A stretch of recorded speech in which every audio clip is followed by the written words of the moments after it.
English translation 246th contact. Saturday, 19th of June 1993, 23:17 hours. Edward, hello, my friend. Ptaah, this is a pleasure and a surprise. Where are you? Here I am standing behind the spruces. So here I am. It is nice to meet you here. Outside it is quite pleasant now. I think so too. If you want, we can stay out here, but maybe we should go forward to the biotope. We could also sit down there, because we have installed various seating areas at the rest area. I know, so let us go. You were absent for a long time, my friend. It was not possible for me to be absent from my task because my presence was desperately needed. If you had such important things to do. But I am pleased nevertheless that you found time to visit me again. It was really very important, and my presence was indeed imperative. My task was to create a colony on an uninhabited planet called Ptaah in the space area IDAM. Known on Earth in this space-time structure as the spiral nebula NGC 2997 at a distance of 45 million light-years. I was also busy in the space area Nosir, where we also founded a new colony. This also happened on an uninhabited planet called Nasadan. The space region Nosir is a galaxy which is 16 million light-years away from the SOL system in this space-time structure, and which is referred to as M83 in earthly astronomy science. Then the spiral nebula and the galaxy are not in your space-time structure, if I have understood correctly. However, the question remains as to why you are founding colonies if you have enough space on your planet, since you do not tend towards overpopulation, as is the case on the Earth. The colonies were founded to separate two enemy races that threatened to destroy each other on their home planets by waging endless war against each other. Capable of both nuclear technology and the first spaceflight, they attacked each other's planets and brought them very close to the danger of destruction. And since our Federation is in charge of these two planets and of the inhabitants, we decided, according to the advice of the High Council, to transplant the two contentious peoples in order to guarantee their continued existence to the other and peace-loving peoples of the two planets. They also dominate the first spaceflight, but they do not pose any danger. However, the fallible ones, 124 million of one people and 106 million of the other, were transferred to the planets I mentioned in the space areas IDAM and Nosir, where they will live from now on without knowing the whereabouts of the other people. Moreover, it is impossible for the transplanted ones of both peoples to fly to other planets for many hundreds of years to come, because care was taken to ensure that the next inhabited planets are more than 130 light-years away from the colonies, so that they cannot be reached by the resettled ones. On the one hand, because their space technology is only just developed to the extent that distances of at most 430 million kilometers can be covered, while the age of the colonists is still very low with an average of 83 years. Very interesting, and here we are. This is where we can sit down. What you have told me is really very interesting, but it leads me to a question if you are allowed to answer it. In addition to what Sim Yase once told me about why you do not officially land on the Earth and do not make contact, there are other reasons.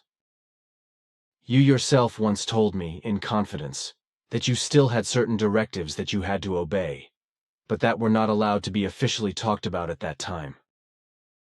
Is it now perhaps possible that we can talk about it, and in such a form that it may also be public? The time is ripe for it, so there are no more obstacles to it. Then correct me when I say something that does not correspond to the facts. Your explanation was that a very important, or the most important directive at all states, in reference to interfering, making contact, or simply making oneself officially recognizable to human beings and populations, That this is absolutely forbidden to you and, so to speak, forbidden if the human beings or populations are not in the same situation. The population of a planet itself is not yet so powerful in space technology that it has come into contact with further human life, etc. by its own power on foreign planets, or that the humanity concerned or the human beings as a whole have not progressed so far in their development. That they would regard the existence of other human life forms on foreign planets in the immense vastness of the world as an absolute fact and actuality in conviction, namely in the collective.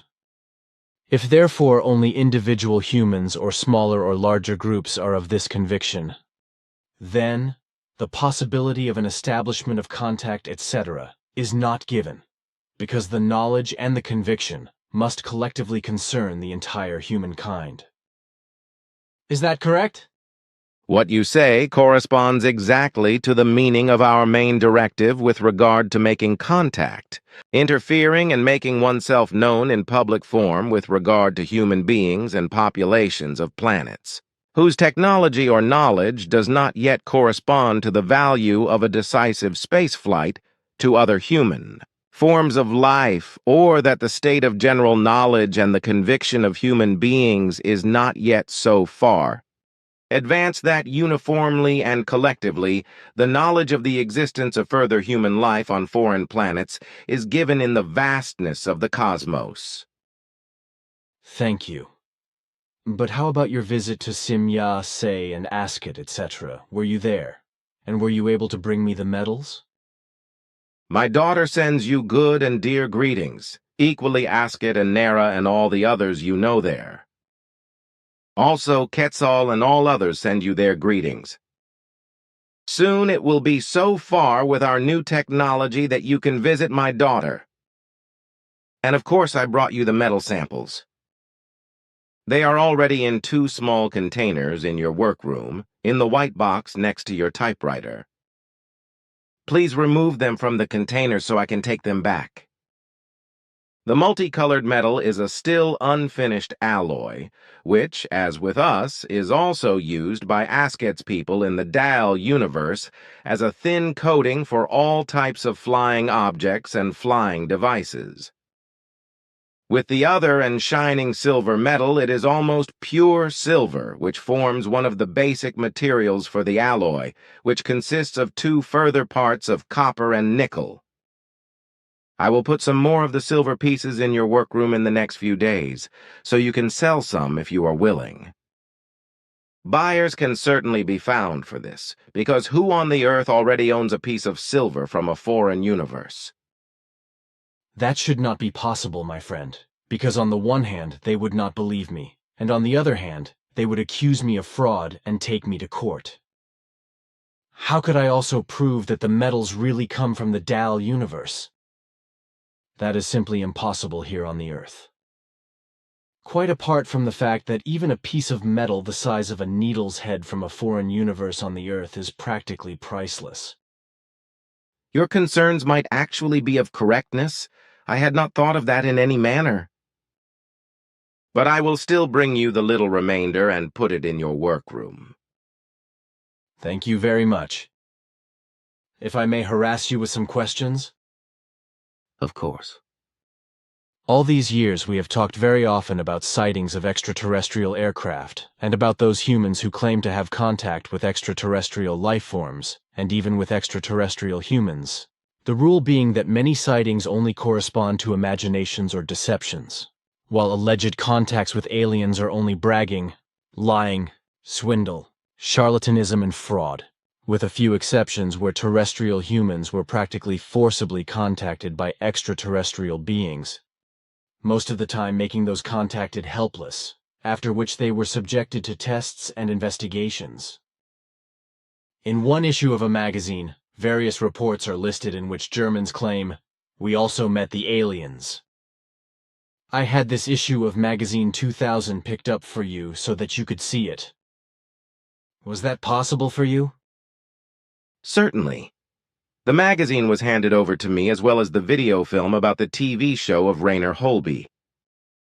I must explain that both the allegations in this magazine and the allegations in Holb's show are free inventions, some of which have the touch of charlatanry and some of which have the touch of lies, deception, and fraud. Not one of the allegations about UFO encounters or UFO contacts, as you call it, is true, neither in this magazine 2000 nor in Rainer Holby's program. That was to be expected. Because on a private basis, swindles, lies, charlatanry, and fraud have been practiced in these matters for a long time, which, according to your statements, should increase in the future. Unfortunately, this also discredits and ridicules the real UFO observations, if we want to stick to this name. But there are other UFO observations, namely those that fall within the scope of official and military secrets. This also involves various events of the past and present, about which a great deal has been written, claimed, talked about, and kept secret in the private sphere of so-called UFO research. Stories about crashes and salvages of UFOs also appear, for example the case of New Mexico towards the end of the 1940s, etc. But also names like Falcon and Condor, etc. play an important role, whereby it should concern CIA members, etc., who should pass on UFO information to the public under these pseudonyms, of course, without letting their face become recognizable. Also, the so-called Little Greys play a very important role, who are said to have harassed, impregnated, and maltreated about 3 million people in the USA with surgical scars and markings, etc. Which, of course, is sheer nonsense and has no reality at all. We are well aware of the hysteria of such delusions in America. This is already spreading to Europe, with a particularly fertile soil to be found, especially in Germany. On the other hand, the delusion and the hysteria are still consciously stirred up from different places, whereby also this Falcon appears, whose false information is gladly taken by all stupid believers at face value. Certain official bodies, offices, and organizations also deliberately allow such false information to be disseminated, whereby the reasons for this are very varied. I am not yet allowed to speak openly about this, nor about which things correspond to the truth or untruth in matters of UFO crashes and UFO salvages, as well as other related matters. Also, with regard to the clarification of earthly offices and military and defensive forces in matters of UFOs, my duty of secrecy, which is apparent from one of our directives, is that we must not interfere in any matters of human life with which we are not in official contact.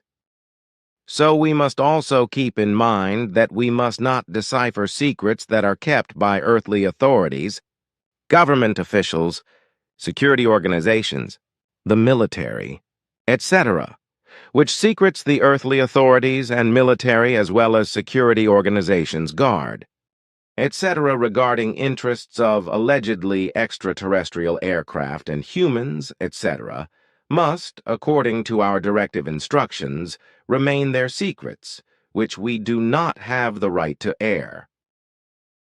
Well, that is clear. Thus, I do not want to ask you any more about these things. From your explanation, it should be very clear, however, that the Scandinavian aviation major Peterson is also a fantasist in matters concerning the fact that extraterrestrials are supposed to hold important offices in the most diverse earthly governments. We have also talked about this on several occasions, but we have always made it clear that such assertions correspond to nothing other than pure delusional fantasies. You said that again and again, yes. Then a question about the hills in the USA, who had been abducted by life forms of extraterrestrial origin, namely by human beings from the area of the stars Zeta Reticuli, 37 light-years away. I believe that you told me at the time that this was correct. Yes. This forced contact is also the origin of the nonsensical stories and hysteria about the little greys, which have nothing to do with the truth in any manner. The fear and hysteria and the imaginative stories about the little grays correspond to a well-managed false propaganda to put certain things in a false light, on the one hand, and to conceal certain events and machinations on the other. What is certain is that there are inhabited planets in the area of Zeta Reticuli, planets inhabited by humans. Does this apply to both Zeta Reticuli 1 and Zeta Reticuli 2?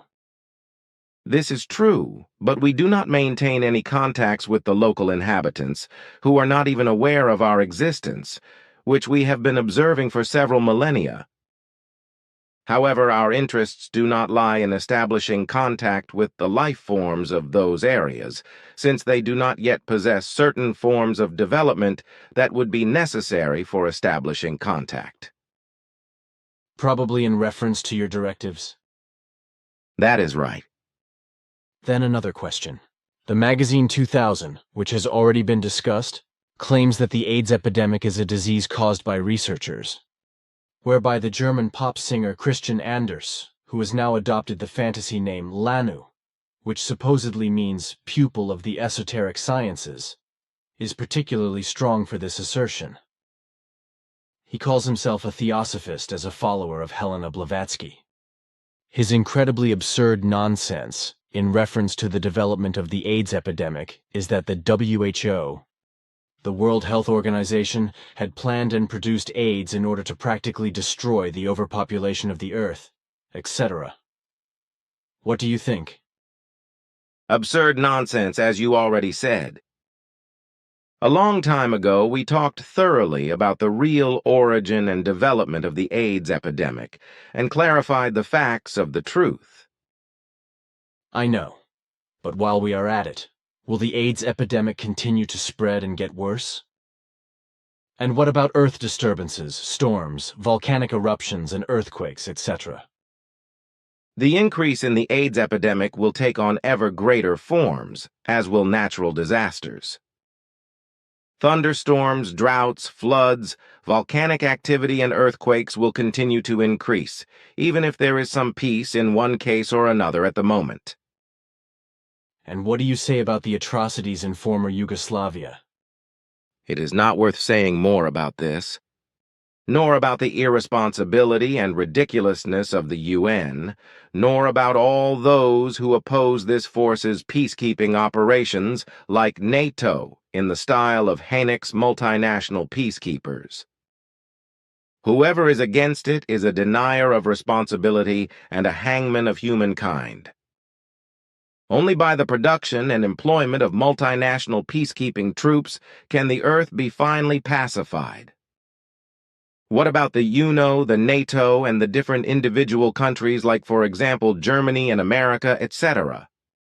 Is nothing more than a tremendous hypocrisy, on the one hand, and on the other hand, a more and more circumspect depravity of the already blatantly prevalent false humanity, which has taken possession of human beings all over the world, and which is also decisively to blame for the inexorably increasing overpopulation, along with the madness of religions and the blinded, hypocritical Pope of the Catholic Church, who continue to demand from earthly people and preach to them that they should reproduce, etc., facts by which earthly humankind in its overpopulation is so overboard that the impending downfall is already evident.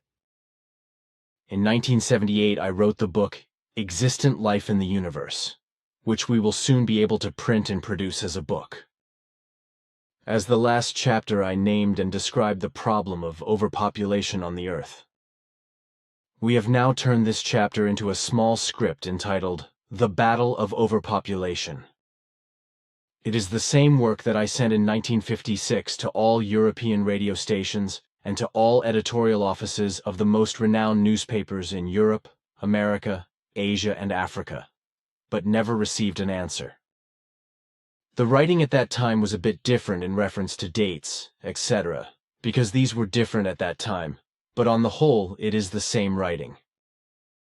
And when, in the 1950s, I talked about the threatening problem of overpopulation, I was ridiculed and called a pessimist, probably because nobody had recognized the problem then. but now we meet with resonance when we talk about it. And this is also the case with our large-scale action, because we send the Battle of Overpopulation script to many thousands all over the world, to radio and television stations, to all kinds of newspapers and organizations, and to all governments on the earth. I think that it is finally time to shake up humanity, and also to teach truth to all responsible human beings and hypocritical false humanists, as well as other irresponsible humans, etc., which of course will lead to them reacting very badly, as has already happened in a few cases. In 1956, you were actually the first and only person on the Earth to proceed in the form you mentioned with regard to overpopulation.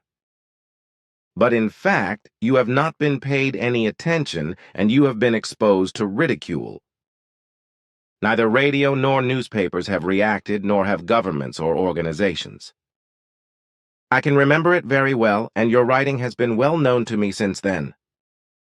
Your 1978 book with the corresponding chapter on overpopulation is also in my possession, as is the latest writing you have brought me. So everything is well known to me, and I know very well what efforts you have taken on for everything. Nevertheless, it will once again be the case that you will not be honored for it.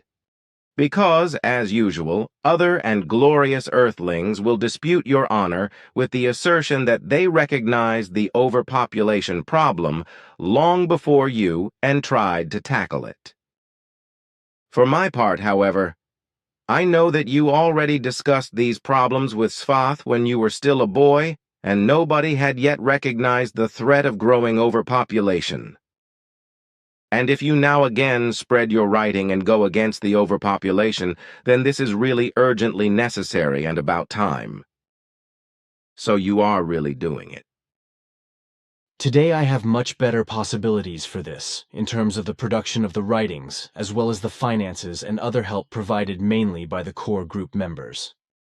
The reactions to my writing are good in themselves, except for the few exceptions of irresponsible people, false humanists and autocrats, etc., who refuse to do so for reasons of self-interest and false humanism, whereby especially the measures for overpopulation containment are criticized, because the stinkers do not like the radical measures.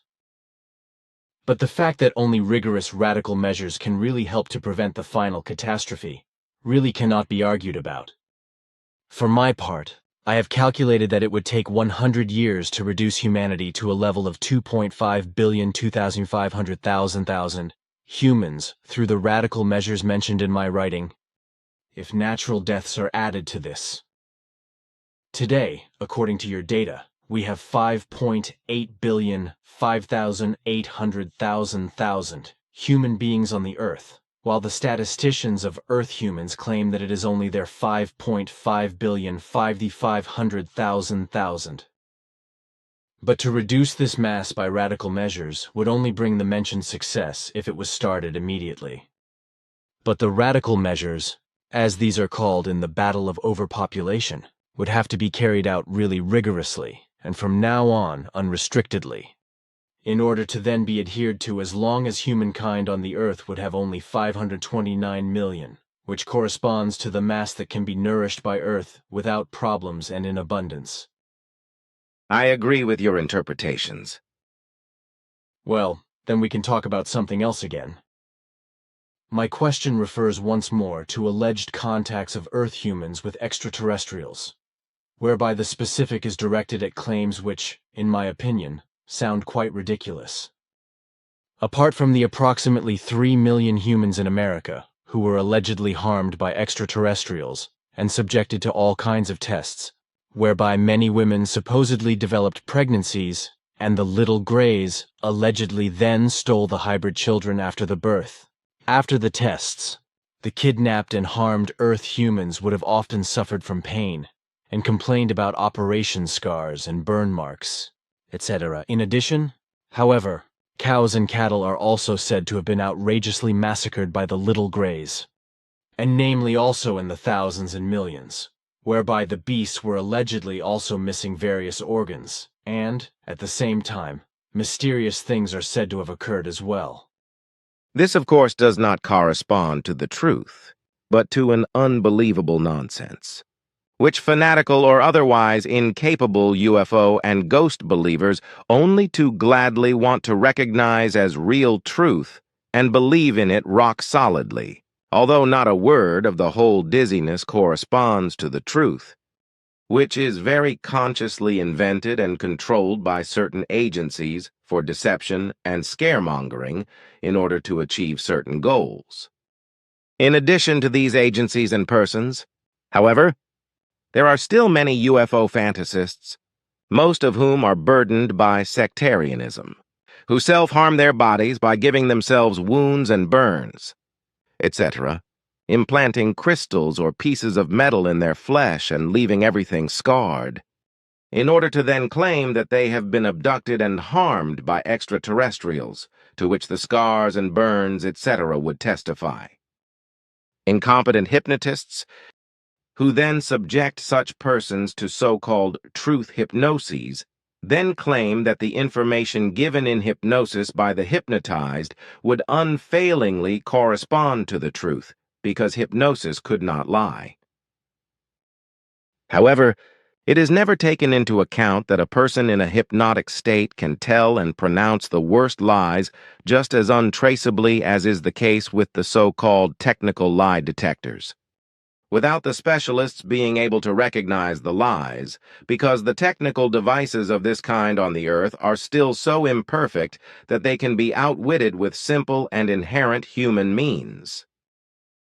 With regard to the allegedly massacred animals, it must be said that this is just as much unbelievable nonsense as the alleged pregnancies in American women caused by the little grays. The massacred animals are also purely Earth-human machinations for the purpose of scaremongering and misleading all those who are incompetent in the matter of UFO matters, ghosts and extraterrestrials, and simply believe all nonsense unthinkingly when it concerns extraterrestrials and their flying machines or ghosts or religious apparitions and other imaginings, etc. In some cases, however, no terrestrial humans are involved in such events, but predators who tear and mutilate the cattle. Thank you. Now a question, which refers to you, that is to say to your names. Can you tell me how often the names Ptaah, Simya, Seta, Quetzal, Sfath, and Plagia appear in your mind? First, I want to answer the previous question to its end, because there is still to explain that many UFO fantasists and the like use existing old scars, marks, and other things on their bodies to also actually claim that these signs originated from harmings, tests and operations of extraterrestrials, by which they were kidnapped, etc. Recently, this has also become apparent among various people in Europe, especially in Germany, where the little grays hysteria is also beginning to take root, as I have already explained to you. The reason why these swindles, frauds, lies, and charlatanry are becoming more and more widespread in Europe is often the fault of those very elements who spread such stories in public in a lying, fraudulent or swindling and charlatan-based manner. Their number in Europe, especially in Germany, is constantly growing, and unintelligently, the television stations still lend a helping hand to these phonies, liars, swindlers, and charlatans, etc., by devoting their programs to them, through which the incredible nonsense of the phonies, conceited and delusional ones, is broadcast to all countries, whereby the viewers are misinformed and misdirected, and whereby, in turn, new fantasists, deceivers, charlatans, sectarians, and delusionaries, etc., arise. Journals also contribute to this, such as the magazine you sent me and many others of the same kind, thousands of which are produced and distributed all over the world, read by misguided and faith-dependent people and taken at face value. And if you follow all these things, then you will find their origin in America, a country in which all sectarianism thrives, and as a rule also finds its beginning.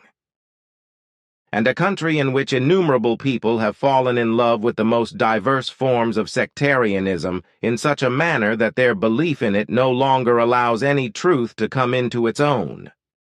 The delusional faith of the believers, which also includes the UFO fantasists, UFO insane ones, UFO fanatics, ghost believers and crop circle believers, as well as all other believers, fanatics and insane ones who believe in unreal things, in no wise allows them to accept even iota of the actual truth.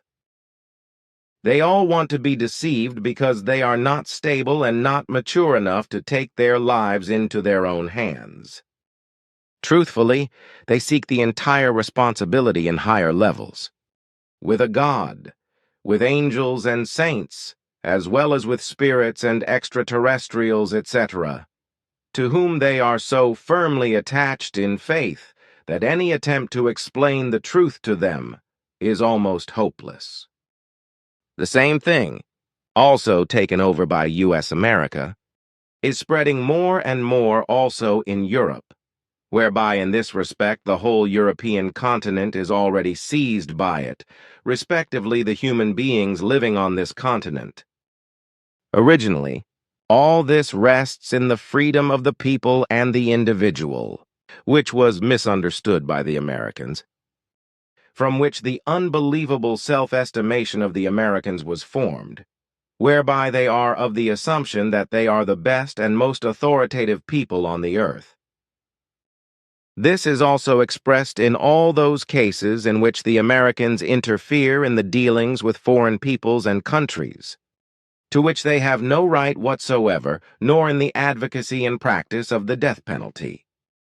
Only by interfering in the dealings of foreign peoples, where they have no right whatsoever, as well as by advocating and applying the death penalty, they place themselves higher than the creation itself, which, from the very beginning, would never have dared to place itself above life and death in such a wise that death would have been conceived and manifested as a punishment for any shameful act of a life form.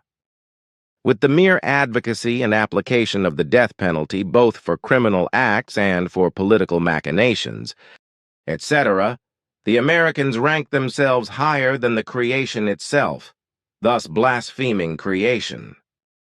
Of course, China and all other states of the world which equally advocate and exercise the death penalty should also be mentioned in this regard. But in this form, U.S. America actually surpasses all others because it knows no boundaries in self-glory. This is also one of the most important reasons why we and nobody from our Federation have ever made contact with any human beings in U.S. America, which we will continue to do in no wise.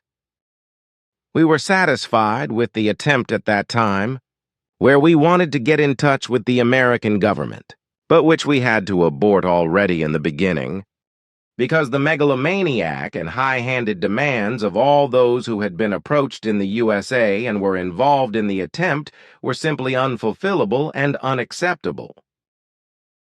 Long speech, my friend. But what about the names Simya say, Ptaah, Quetzal, Sfath, and Pelagia? How often do they appear in your newspapers? Are these with you common names like Hans and Harry, etc. with us? Of course, you asked me about that. No, these names are no longer common and therefore not frequent.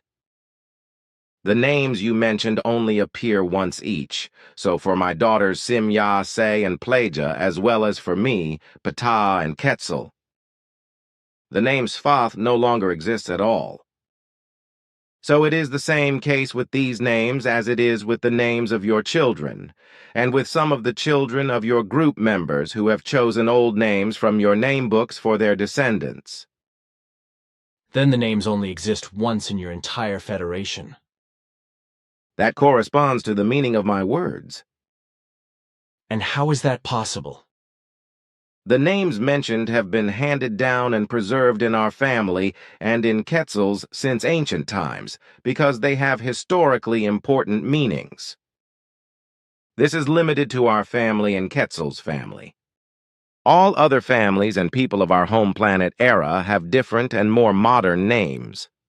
While the non-Pleiadian federated peoples, human beings, and families naturally have names that have nothing to do with the Pleiadian or the old Lyran ones. Interesting but also enlightening, because it makes it clear that neither an FB, a PL, a GG, or a RB, or any other terrestrial human being can have contact with one of the aforementioned. Since you, as well as Quetzal, Plasia, and Simya, declare that you are not in contact with any terrestrial human being or connected in any other manner with any of them, apart from me. As Quetzal once explained to me, you, who we have just named by name, do not exercise any impulse contacts in any kind and wise which are unconsciously taken up by Earth humans, etc., because such impulse contacts are made solely by apparatuses, because these are not subjected to any feelings and emotions, etc., as is the case with human beings. Yes, your words correspond in every detail to the circumstances. The mentioned liars, swindlers, and cheaters, as well as several unnamed ones, unfortunately still work around with their stories of lies. Also, GG with his fantasy figure Hatun, etc., as I was told by telephone from US America. He is nothing more than an infamous liar and cheater who is fully aware of his lying and cheating. The fantasy word Hatun is probably just as much a pure invention of his own pathological prestige addiction as all the incredibly stupid scribbling he spreads. The fantasy word Hatun also does not exist as a name in our language nor in any other language of our Federation. An inquiry by the High Council at the Arahat Athersata level also revealed that the stupid word Hatun only exists in the entire universe on the Earth, or in the stories of lies and deceit of GG, but nowhere else. Typically US Americans, megalomaniacal, and lying to the point of no return, whereby of course I always speak only of those who fall within this framework. Because of course there are also other and extremely righteous people in America who do not agree with all that is wrong, degenerate, and incorrect. But from these human beings one hears, unfortunately, nothing or only very rarely something, because evil prevails and appears more often than good. In particular, I am thinking of the death penalty practiced in America, and the insolence and deceit of those who carry out murderous actions of a political nature in foreign states, which are absolutely unjustified. It is very interesting that you are talking about this, because such an event is already in the offing again, namely in Iraq. It will be the night from the 26th to the 27th of June of the current month, when such an autocratic machination of the Americans will take place again.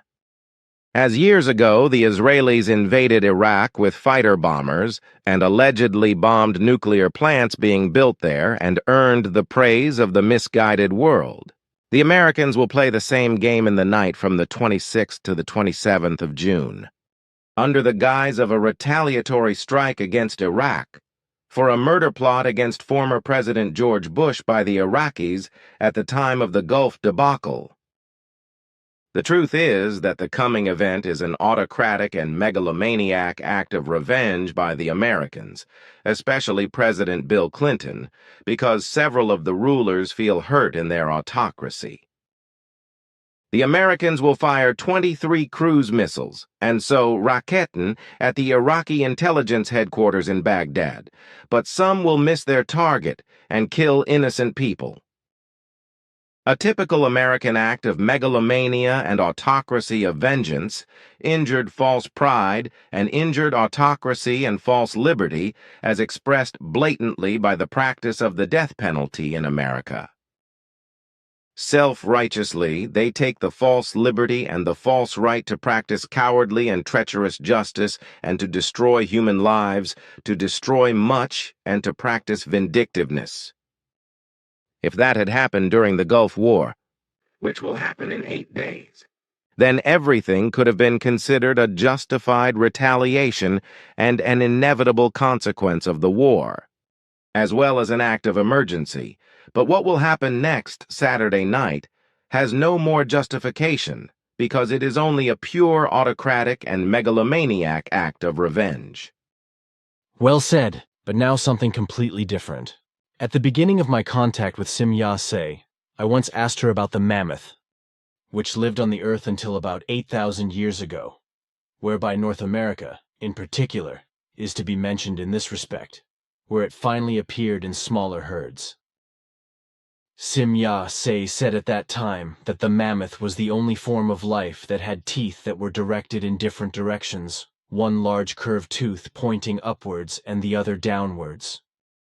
Subsequently, which unfortunately was not mentioned in that contact report, she explained to me that these teeth did not carry the actual mammoth, which is generally known, but a so-called early mammoth, which, if I remember correctly, was called Pangara or Pangira, and which belongs to the genus Dinotherium, that is to say, Dinotherium, which are also known as mastodons and which populated Earth for about 25 million years, and were the first precursors of the proboscideans, and especially of mammoths and elephants. But it was also only one species of the genus Dinotherium, which had the curiosity of a tooth bent upwards and downwards, both of which were attached to the upper jaw. Is this true? I was asked a question that answered this question, which I answered in this form, trusting that Simya-se had actually explained things to me correctly, which I have no doubt about. There is also no reason to doubt my daughter's statement, because in fact the facts are given as you just called them, only that they are not known or only partly known by earthly paleontologists. Then again, a next question. You once explained to me that in the entire universe there exists 280 elements, after Guido came across them through calculations. I then calculated that the original pyramid height of the Pyramid of Giza was 152.9555347 meters, which you confirmed to me. You also said that today's height of about 136.8 meters was due to the fact that the ancient Egyptians, etc., had removed so much material from the pyramid that it had shrunk so much. Well, earthly scientists claim that the Great Pyramid of Giza originally had a height of 146.6 meters, but according to my calculations and your statements, this does not correspond to the truth. The original height was actually 152.9555347 meters, which was renamed in kilometers and corresponds exactly to the Earth-Sun distance, and thus to an AE, an astronomical unit. A fact which contradicts the inaccurate distance indication of Earth-Sun by Earth astronomic science.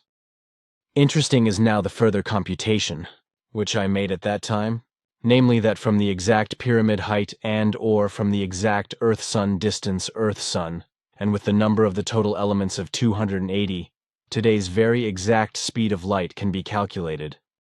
If one consults the multiplication factor 7, the calculation then reads as follows: 280 x 7, 1960, how 152.95537, 299, 792.48012. So the end result is today's speed of light, which is 299,792.48012 kilometers per second. At that time, I was not allowed to publish this calculation, nor the exact number of elements.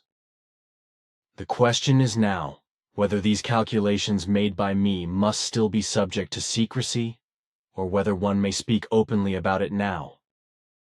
There are no more reasons for further secrecy. Well, then something else again. I am of the opinion that one should always help where this help is appropriate, which is why I also founded the Russia Aid. In this respect, I am of the opinion that the people in Russia deserve help very well, because they are very hard-working and not warmongering.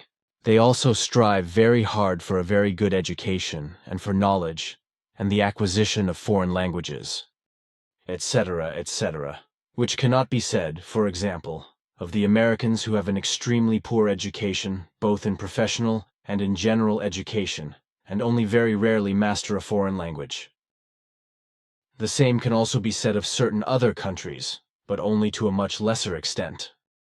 But I actually want to point to something else, namely the former Yugoslavia, because there, I think, any assistance is absolutely out of place. Any assistance in any form is only used to be able to continue the war. No matter what kind of assistance it is, so not only weapons, but also medicines and food, serve to be able to continue the war, whereby human beings, adults and children, are massacred and slaughtered. In my view, none of the fighting parties is better than the other, whether they are Christians or Muslims, Croats, Bosnians, or Serbs, and so on. If one helps any party or ethnic group, etc., then they only accept the help in order to become stronger again, and to come to the top, in order to gain new power, after which they can then, strengthened, set off again against their adversaries and strike out, so that no end to the entire misery can be foreseen. I think that it is absolutely irresponsible and even criminal to help warring parties and peoples, etc. in any form, because all misery, all killing, murdering, massacring, and slaughtering will only be carried on. But it is also the same with the irresponsible hunger aid that is provided worldwide. All those hungry people who have been irresponsibly bred in the famine countries, who have been raised and made strong again by hunger aid, continue to breed irresponsibly new offspring, and thus new hungry people in the future, who overpopulate the world and drive it into total destruction.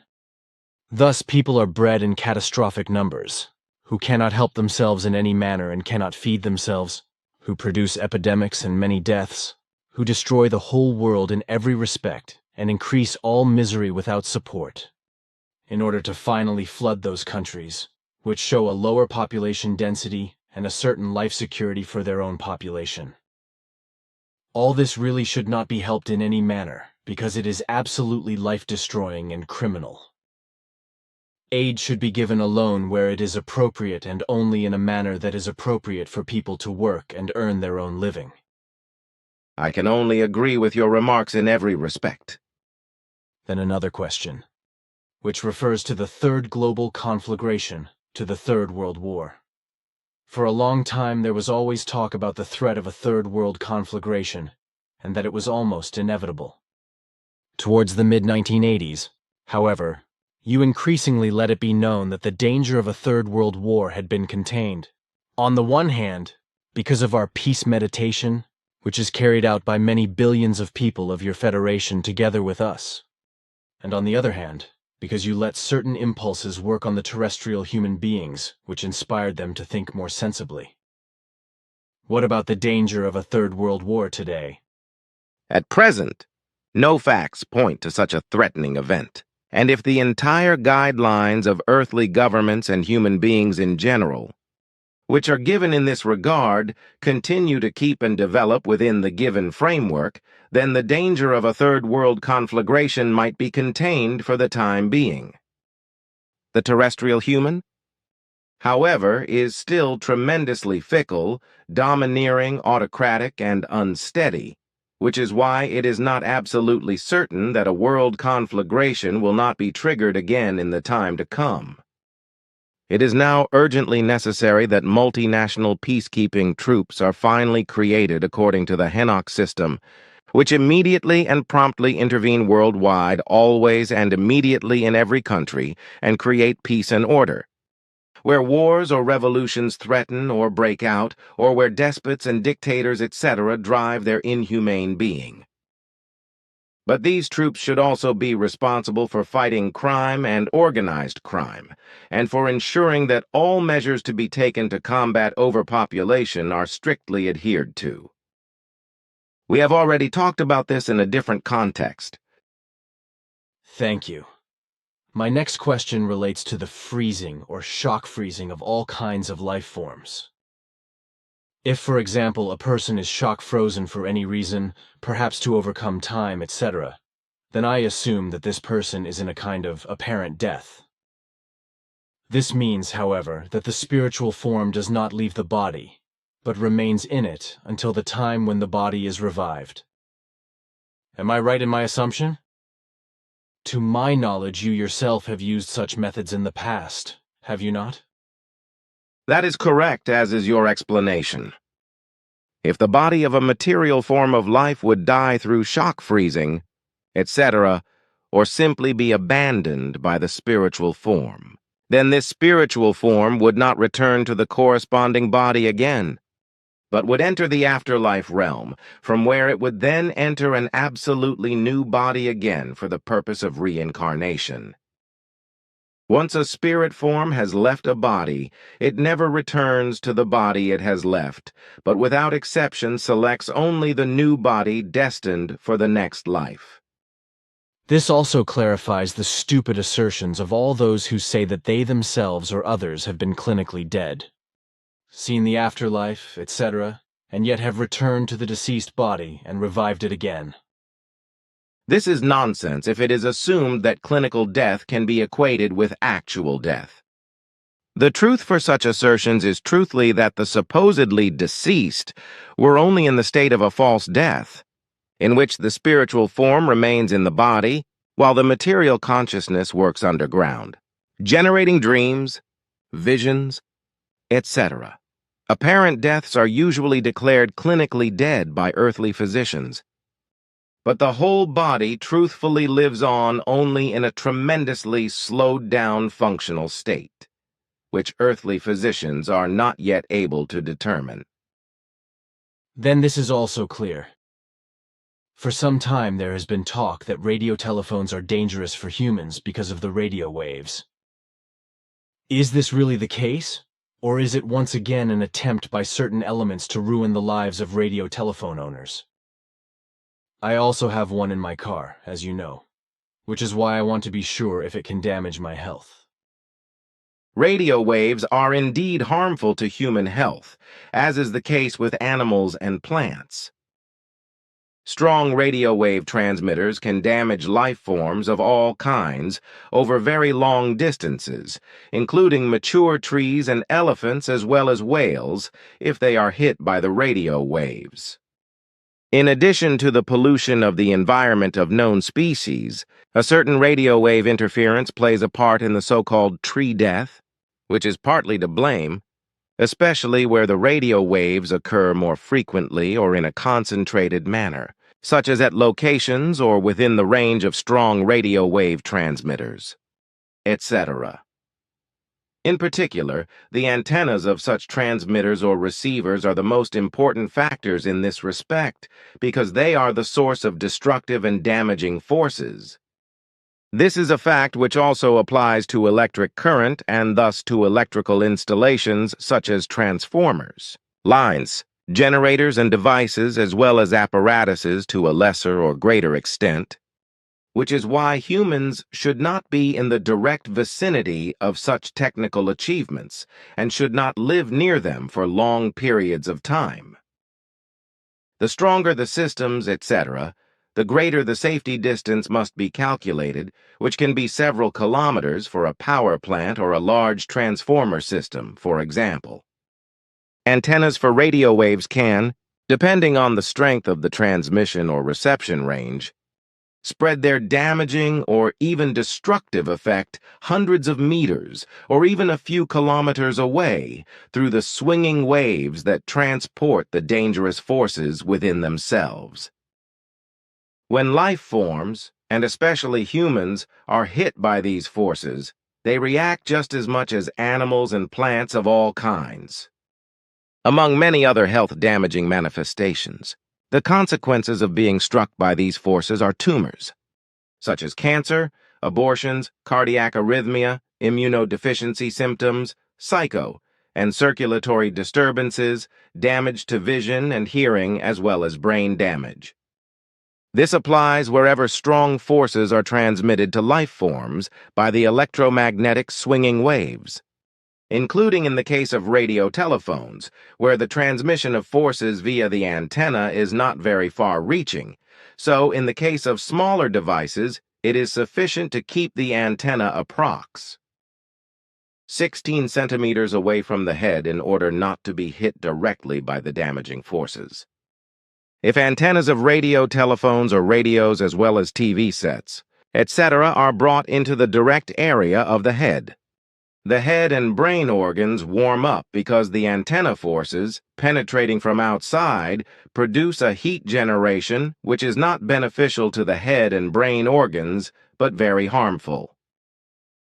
The antenna of my radio telephone is mounted outside on the roof of the car, while I have an open microphone inside the car through which I can speak without having to take the handset off the device. The same applies to the speaker that is built into the device and that I do not have to take to my ear. That is very wise, because you will not be damaged by the whole apparatus. Then the next question. To what extent are crystals or semi-precious stones or precious stones as well as minerals and ores, etc. useful for human health promotion, etc.? Are even smaller pieces such as pendants or the like sufficient? Certainly all materials exhibit swinging waves, but these are so low in smaller objects that they are unable to produce a significant or recognizable effect in a health-promoting or consciousness-promoting form, neither in the shorter nor in the longer term. In addition, these materials as a whole have the property of being charged with the human negative swinging waves, which can only be removed by a very specific purification process, as you, but not Earth humans, know. These materials can only unfold useful positive forces to a sufficient extent if they are large enough, whereby you know the mass to my knowledge. Yes, they are known to me. Also the very long times which are necessary for a good effectiveness, and which are in no wise in accordance with the charlataneries and the deceits which are practiced by crystal and minerals, as well as ore and gemstone users and talisman producers, etc. These swindlers and charlatans know and understand nothing about the fact that very often only the materials ground to flour lead to certain successes when they are ingested. That is unfortunately the truth. Another question. Have there been any bases or stations of aliens on Venus or Mars during the last 1,000 years, or perhaps on Mercury or any other planet of the Sol system, or perhaps on the Earth's moon? Except on Earth and on the Earth's moon, no. And were these stations related to different extraterrestrials? On the Earth, they all belong to us without exception, while on the Earth's satellite there were also four bases, which belonged to space-traveling peoples who had no connection to us, but who had very little contact with Earthlings, which in no wise refers to modern times. Aha, but that reminds me. We were talking about your directives, by which you are bound to contacts with certain life forms or life forms of certain stages of development, in such a form that you are not allowed to come into direct contact with them. Nevertheless, you have made an attempt via me to contact the American government. How does this harmony with your instructions, etc.? As you know, the connection between the American government and us could only have been such that you would have acted as a neutral mediator without having made an appearance ourselves. We would have been allowed by the directives to do this in a form of contact and connection. Understood. But now something completely different again. Recently I was asked which genera or types of life forms would have a sexual life. This happened in connection with allegations that the U.S. Americans had captured alien human life forms in a crash of a UFO or interplanetary missile, whereby these alien life forms had no sexual organs, no excrement outlets, no visible food intake, etc. Which of course is complete nonsense for any material form of life. Wherever it may be in the entire universe requires a possibility of food intake, a possibility of the ejection of indigestible products, etc., and thus of excrement ejection. But with all materially existing forms of life of a higher kind, and so especially with human forms of life, it is given that they have a sexual organ or a reproductive organ. That was also my answer, which I gave to the questioner. As Svath already taught me when I was a still 3 cheeses high, a little guy, there are no higher life forms in the entire universe that do not reproduce sexually and do not have reproductive organs visible on the body. In contrast, Only the lowest forms of life would reproduce independently and without sex life. This self-reproduction, which is practically the result of cell division, and which also knows no sex instinct, is only peculiar to the lowest forms of life, which are incapable of evolution in any form.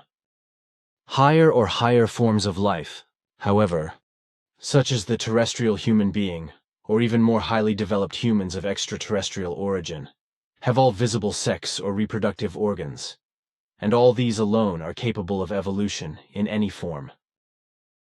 This means that only those life forms are capable of evolution in any form which also have physical reproductive organs, and thus a sex life and a sex drive.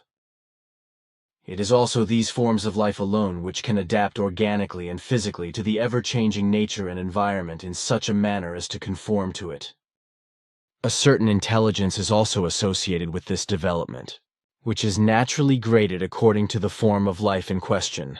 If it can be higher or lower, that is to say purely drive and instinct-based, as is usually the case with animals, but then also consciously controlled, as is the case with all forms of human life existing in the universe. Only forms of life that can be classified as higher or high are capable of development, whereby all these higher or high forms of life without exception have sexual or reproductive organs, as well as a sexual instinct, and thus a sexual life, whereby the sexual organs or reproductive organs appear visibly on the body, even if, for example, they are not in the same state as the human body.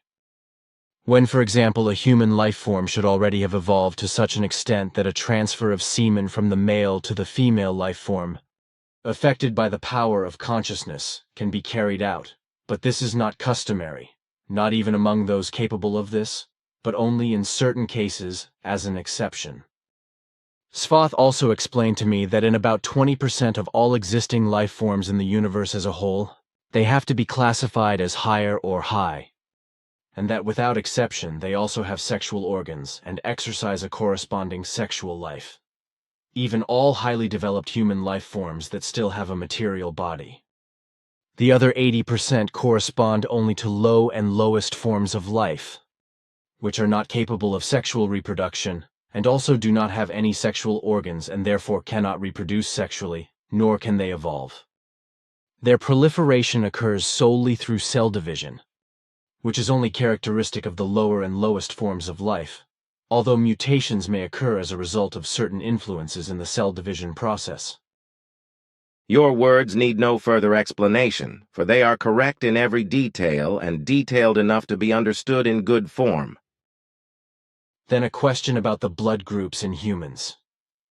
Do all blood groups usually exist equally differently among all peoples? Or is one or the other blood group more pronounced among one or the other?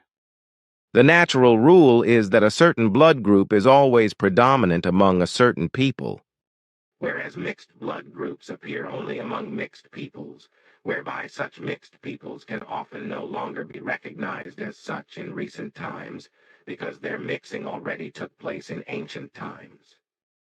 Actually, I already know the answer to my next question, but because it is often addressed to me, I would like to ask it, in Florida somewhere, namely in Gulf Breeze. A certain W is talking about himself, who claims that he photographs UFOs and has had some experiences with UFOs, etc. There is also a book with corresponding photos and allegations, etc. What is it? All this nonsense is well known to me. It is all just a big fake lie and fraud of a charlatan and fame addict. That is how I assessed everything. Then to the next question, still at Simyase's time, which emerges from the contact report of the 3rd of January 1981. Extraterrestrial people from the planet Hastur appeared in the terrestrial airspace, which travels in the system Garan of the galaxy Genan. It was said that these travelers at that time were interested in making contact with some Earthlings. However, I heard nothing more about it and assumed that this did not happen. Your assumption is correct. We ourselves have tried to enlighten the Hasturans, after which they gave up their project and left Earth again without having achieved anything. Andron, I have not seen the twerp for a long time. Where is he now? He has some tasks to fulfill on the planet Canadin. So? And where is this planet speeding through the world space, if you may ask? About 161,000 light-years from Earth in a system we call Naranka. You are once again sparse with information. What is the galaxy called? Sundayaris. It is known to earthly astronomical science in this space-time structure as the neighboring galaxy Magellanic Cloud. Let me greet him dearly, also all others, if that is possible for you next time. Ah yes, you also keep, among many other things, records of what happened in relation to the murder of Earthlings by the Christian religion. Are you familiar with the exact number, I mean to this day? Your question concerns one of my areas of interest, so I can give you precise information. If we divide the individual areas, then the following results.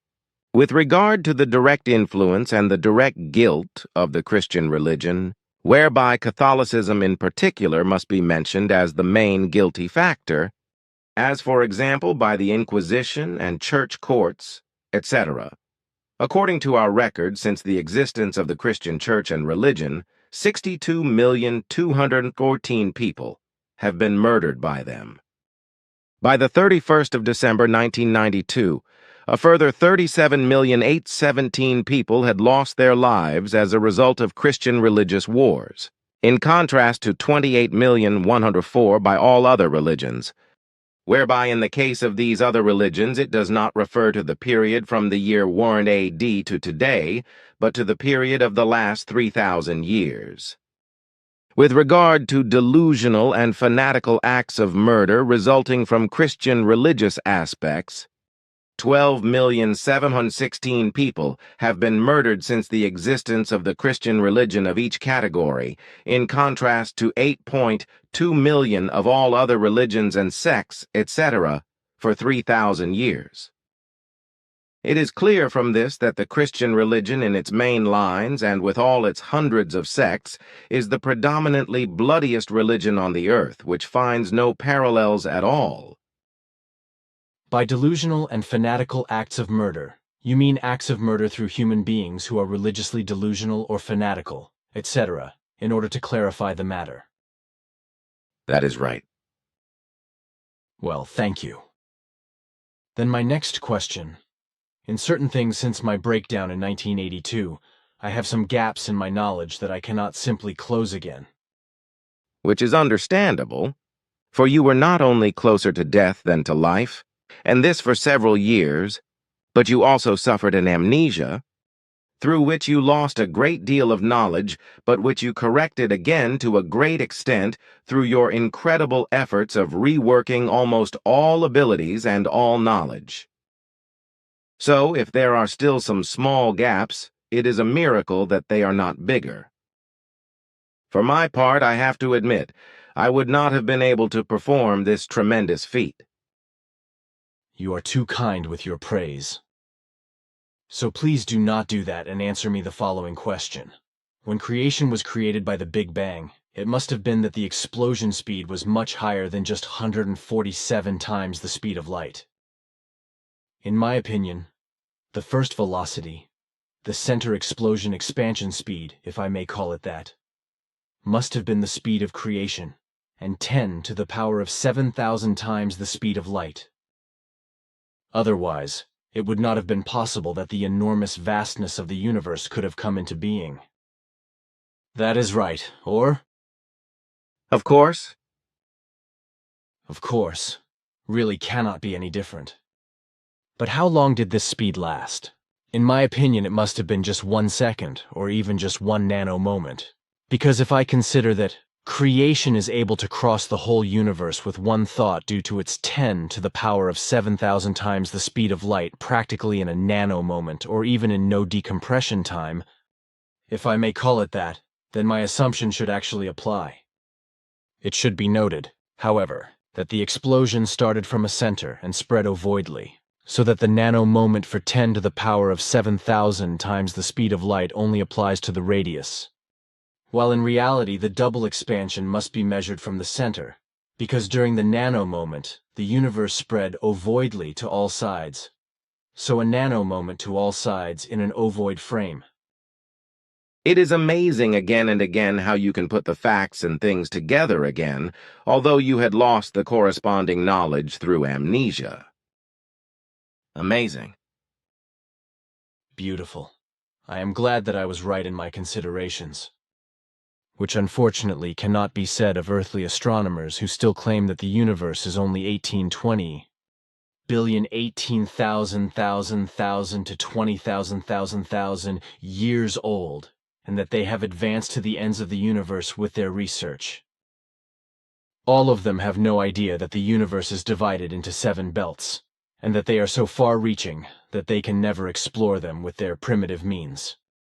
So they also do not know that they can only make their observations and do their research in the belt of matter, which of course has certain limits and to which it is very possible to reach. But not yet for the terrestrial human being, because nevertheless, these limits are still far too far away for them to be grasped and fathomed from Earth by apparatus or instrument, etc. That is also true. This week I read in some newspaper or magazine that various diseases are on the rise again because the traditional medications are no longer effective, which for many years or even decades contained or destroyed these various diseases. This is indeed true, but these incidents are due to time and the tremendously growing overpopulation. The more human beings there are, the more uncontrolled the various diseases can spread among them. The drugs used against them become more and more ineffective because in the course of time the viruses and bacteria immunize themselves against the substances used against them and adapt to them.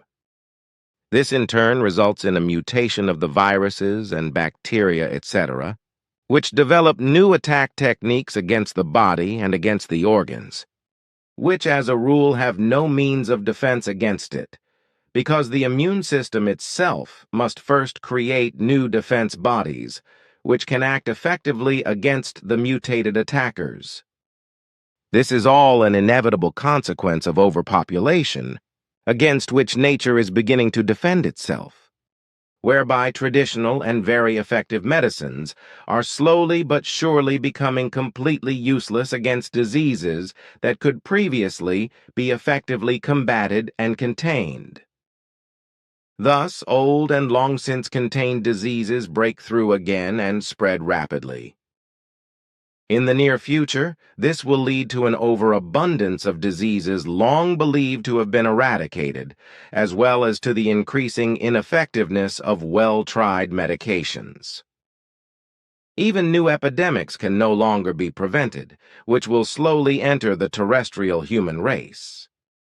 Also, the large use of medicines by greedy doctors, which is only too gladly made out of profit-seeking, as well as the general abuse of medicines by addicts and other drug addicts contribute to a very large extent to the fact that the pathogens become resistant against the medicines and change in such a manner that they and their offspring mutate into new dangerous pathogen factors, which are no longer compatible with the traditional and once very effective medicines and vaccines, etc.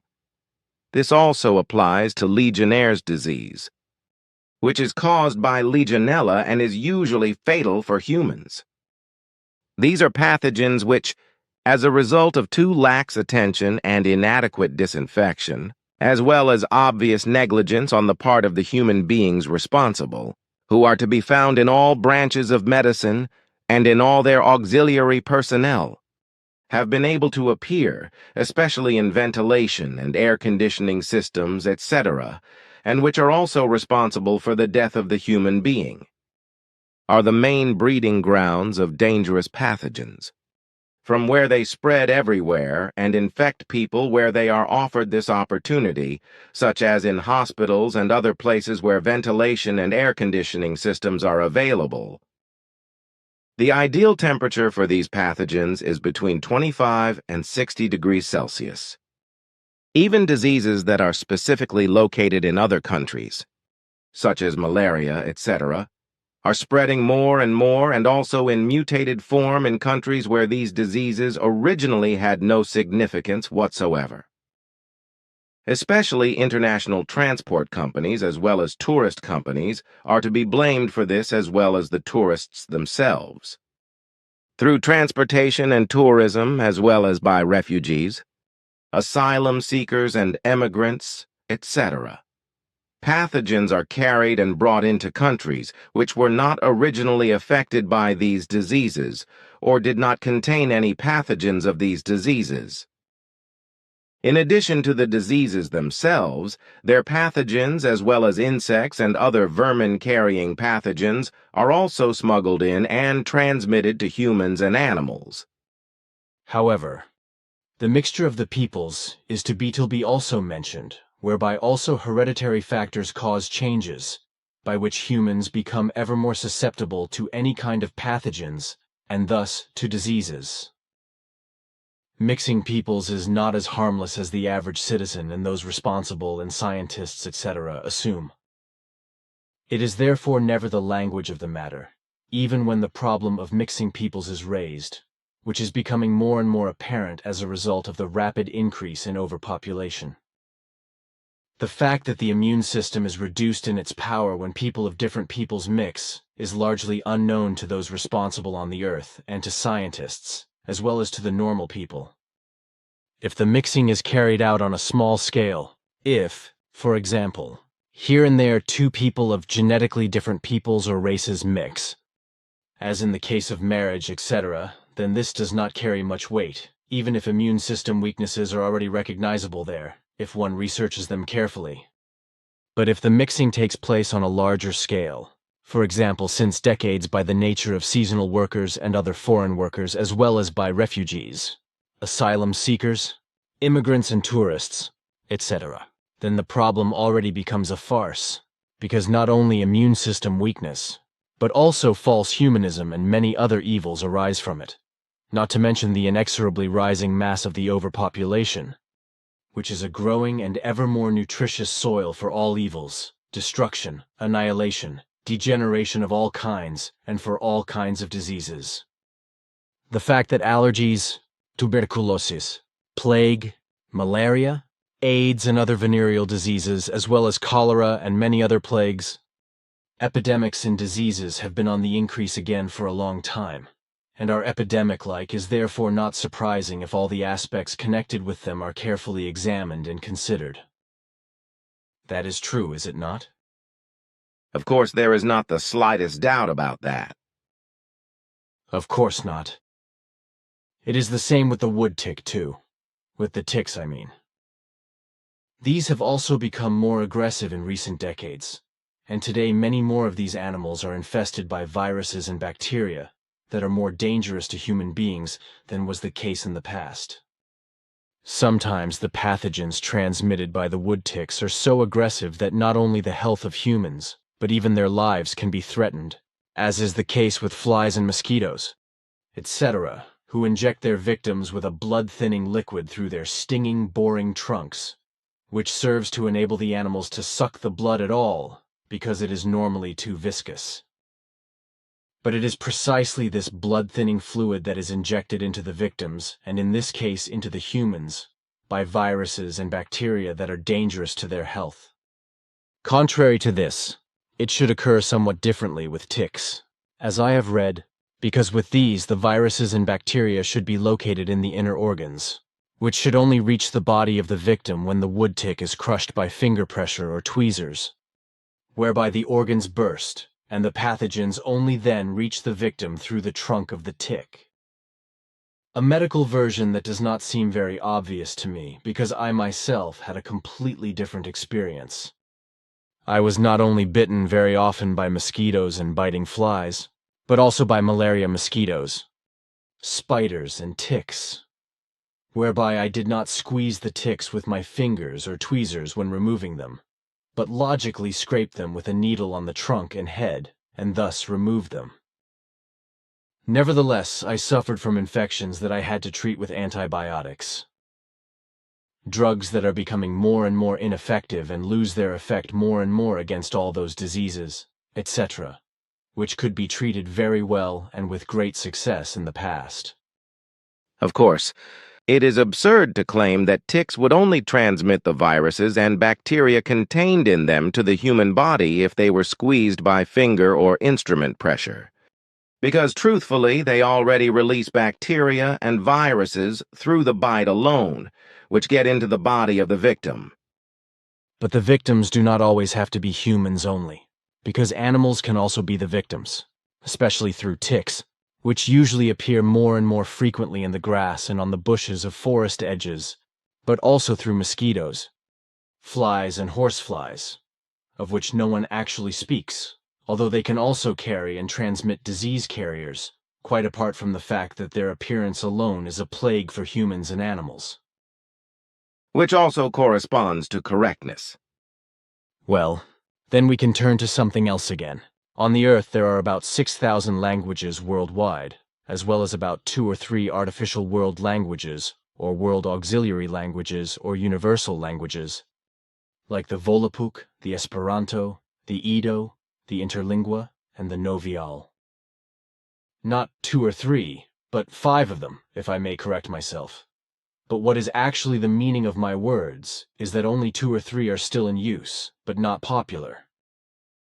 The question now is this: do you also have a universal language in your federation? And if so, how is it called, and how many languages are spoken in your federation as a whole? We have a universal or federation language, of course. However, this is not only spoken in certain circles of higher offices, as is the case with earthly artificial languages, but it is common with everyone. Samti is what the language is called by us, and as such it is learnt from the ground up by every member of the Federation as a second mother tongue in childhood. Because in addition to this, of course, the native mother tongue of the respective peoples still exists. The total number of our Federation-wide languages is 127,603. Well, then I would like to know what your new travel and transport options are. How does this transmitter system work, and how long will it take to get it up and running? Do you see this little device integrated into the chest of my clothes? You mean this little matchbox-sized thing? Yes. It is hard to tell that from the clothes. Without my flashlight, I could not see it at all. It is not noticeable at all. This enables me to generate a transmitter gate via thought power, which I can simply step through, after which I am already at my destination without any loss of time, even if this is billions of light years away. More precisely, I have to concentrate my thoughts in such a manner that they are picked up by the device and amplified to such an extent that the resulting powers create the transmitter gate through which my transmission to the destination is made possible. The system is not yet fully operational and usable, but we are constantly experimenting with it for testing purposes by transporting objects, etc., in this manner. The required target data are created by the personal knowledge of the destination, which is then mentally programmed by the device, whereupon the transmitter gate is created in the form that the destination appears as a gate into which one can directly enter and is immediately at the destination. If the destination is unknown to one in such a kind and wise that one knows it neither by picture information nor by having ever being there personally, then mathematical coordinates are sufficient, which one enters into the device by thought power and which must be known to one naturally. If you like, I can give you a small demonstration of the possibility of such a transmitter gate. However, you must promise me that you will not let yourself be carried away by your indomitable thirst for adventure, and that you will simply step into the gate, because it is not yet fully developed for human transmissions, and can therefore still be dangerous. The danger still exists that transmitted objects, etc., do not reach their destination, but disappear somewhere untraceable and not retrievable between the dimensions, and thus get lost. Okay, I promise. Show me what your wonder thing can do. Can I fulfill a wish for you as to what you want to see through the transmitter gate as a destination? Maybe something you know? Would it be possible for you to open the gate to Quetzal's house where the fountain is at the pond? That represents no problem because the place is well known to me. Look. Fantastic. 2 steps, and I would be on Quetzal's terrain on Era. Look, Quetzal's Ulrach passes. By the way, where did he get this little cattle from? And can that not suddenly enter the transmission gate and get lost here? It is an animal that lives on Era. It cannot come here, because the gate is only visible from here on the one hand, but not from the other side, and on the other hand, it can only be used from this side. This has been designed for safety reasons to prevent unwanted life forms from passing through the gate. If it were different, it would be very dangerous. On the other hand, the gate can only exist as long as it is thought to exist. It seems to be early evening over there. That is right. And how far is this gate visible here? I mean, if there is someone up there on the street looking over here. Can you see it then? There is no danger, because the transmission gate is only visible on a few steps. Go back only once 3 steps, then you will not see it anymore. Actually, it is not even a flicker or anything else to see. Wait, yes, now I see it again. Good, then I will finish my demonstration now. Gone. Man, that is impressive. Simply fantastic. It is also impressive for us. And, is this technique of transport then the absolute ultimate for all time, or is a further development still possible? The development only ends where the power of consciousness alone is sufficient to transport oneself and materials of all kinds by teleportation or telekinesis from a point of departure to a specific destination, without any technical aids being required. This also means that you do not need any spacecraft, etc., to move from one place to another or to transport materials from one place to another.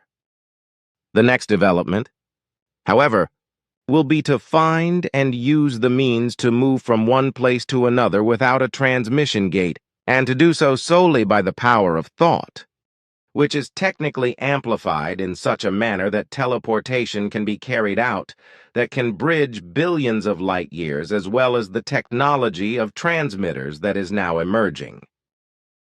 Nevertheless, even then, the spacecraft will still be needed, which will also be further advanced in development. And everything is based on the speed of creation, 10 to the power of 7,000 times the speed of light. Even with the present transmitter gate, this cannot be any different. That is not quite correct, because for the time being, it is based only on 21,000 times the speed of light. Besides, the speed of the spirit should never be reachable by technical means. The size of the gate is about 2 meters by 90 centimeters, and... You hit the measure very accurately. That is amazing. It is not amazing, because I have some practice in estimating masses. But what I wanted to ask, for a human, the gate is just good in size. But what if a larger gate is needed, such as for large goods and the like? The size of the transmitter gate can be customized according to need. This is done by a simple command, mentally directed to the gate generator device. Fabulous. It really could not be simpler. But what happens now? If somebody takes over the transmitter gate generating device without authorization? Is there perhaps a safety device, as you use it with your weapon tools, that only the owner of the device can use it because it is tuned to their thought frequency? That is so, as you say.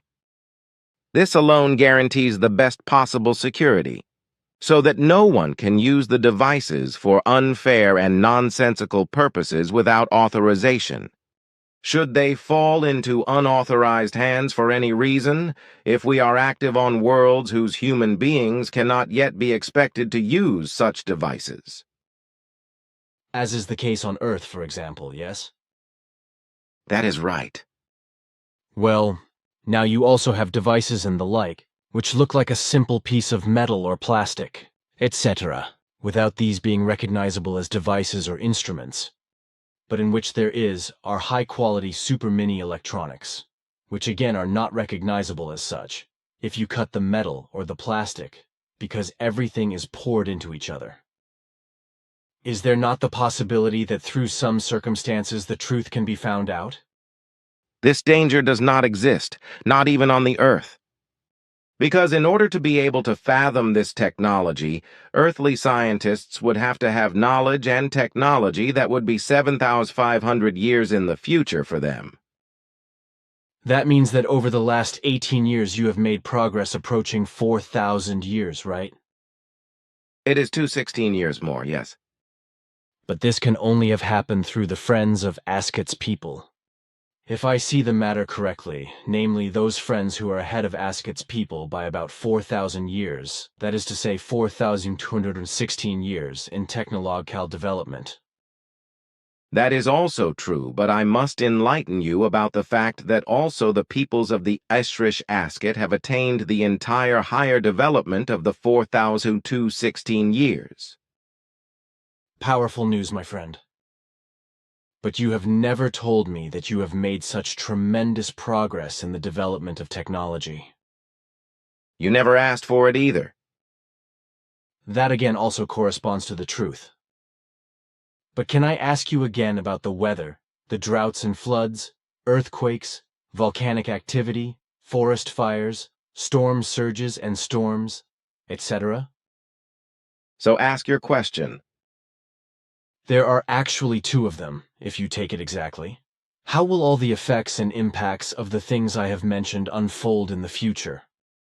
These will become more extreme and more destructive as time goes on, and Switzerland will also be affected, especially by storms, etc., as well as by snowfall into lower altitudes, as will be the case this summer in the coming month of July.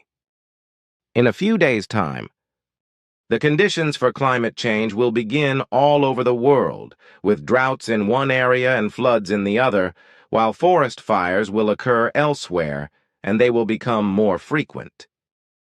Storm surges will also be devastating, usually triggered by earthquakes or seaquakes, as will be the case in Japan when an earthquake measuring approximately 7.6 to 7.9 on the Richter scale will shake the land and sea near Hokkaido on the 12th of July, killing some 300 human lives. And the blame for all this lies with Earth humans through their overpopulation, which damages and destroys all of nature, as well as the planet itself.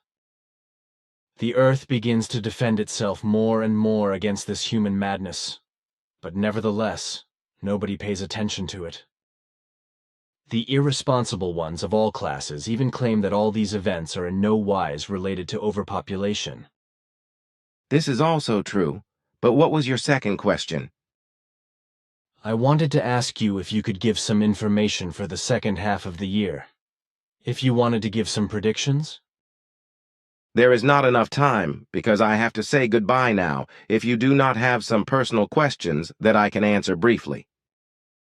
On the other hand, I find that such predictions have in no way borne fruit so far, which is why we should refrain from such predictions in the future. They are useless for the human beings of the planet Earth because nobody cares about them. Well, so be it. However, I still have a few personal questions that would be important for me to answer. Partly they also refer to group members. Then, our official conversation should now be finished.